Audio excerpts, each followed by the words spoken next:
আসসালামু আলাইকুম ওয়া রাহমাতুল্লাহি ওয়া বারাকাতুহু। আমরা এসে পড়লাম মক্কাতে। তো আপনাদের আলহামদুলিল্লাহ আপনাদের আজকে এখন মক্কাটা দেখাবো। দেখি সব চেয়ার জমাইলে না তিন বলা না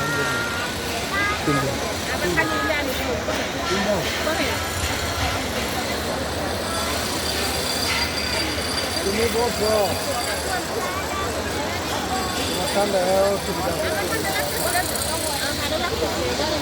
দেখলেন কি সুন্দর কাবা। এখন আমি যে কাবা ঘরটি আলহামদুলিল্লাহ আলহামদুলিল্লাহ আলহামদুলিল্লাহ আসলেই আমি আলহামদুলিল্লাহ অনেক সৌভাগ্যবান। আমি কাবা ঘরের গিলাফ ধরতে পেরেছি এবং আমি মাকাম ইব্রাহিমের কাছেও গিয়েছিলাম। আলহামদুলিল্লাহ আমি ধরতে পেরেছি কাবা ঘর, এটাই অনেক বড় কথা। ধরার পরেই মনটা ভরে গিয়েছে, আর কিচ্ছু করার ইচ্ছা ছিল না তখন। তো আমরা এখন কাবা ঘরে এসেছি, দেখেন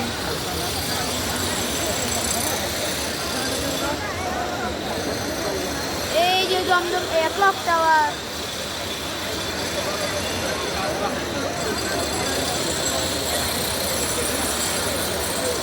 এই যে আমাদের কাবা ঘর, এই যে আমাদের কাবা ঘর।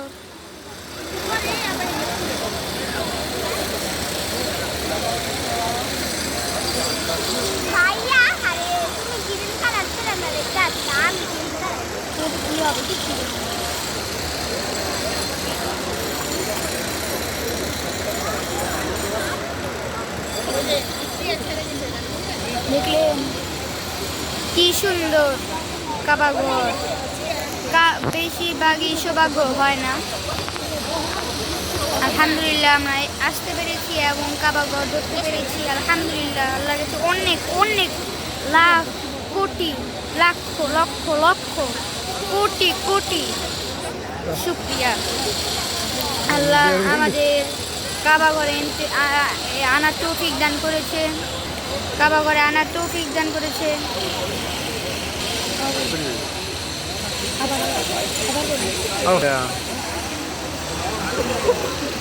তো আমার নাতিরে হোস্টেলের বউরে নাতির দাদুরে নাতির দাদারে নাতি বইনেরে আল্লাহ তাআলা অবশ্যই অবশ্যই আল্লাহ তাআলা সুখে শান্তি এদের সব পার করবে, দুনিয়া পার করবে, আখিরাত দেখবে আল্লাহ তাআলা অবশ্যই অবশ্যই দেখবে।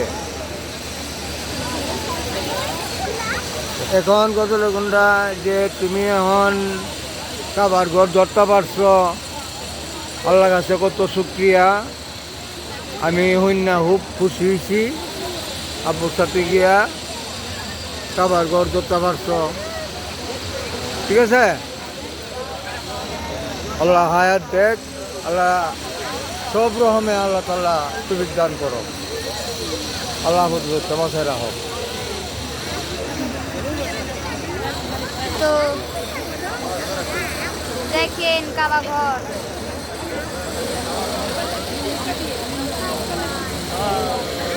তারপর অনেক মানুষ পুরা পৃথিবী থেকে মানুষ আছে এই কাবা ঘরে আবেগে। কত ইতিহাস আছে। ইব্রাহিম আলাইহিস সালাম, আমাদের নবীজি মুহাম্মদ সাল্লাল্লাহু আলাইহি ওয়াসাল্লাম, আর অনেক সব নবীর হাত আছে এই কাবা ঘরে। আমি এই কাবা ঘরে আলহামদুলিল্লাহ হাত দিতে পেরেছি। আল্লাহর কাছে অনেক অনেক শুকরিয়া। যতই শুকরিয়া অতই কম।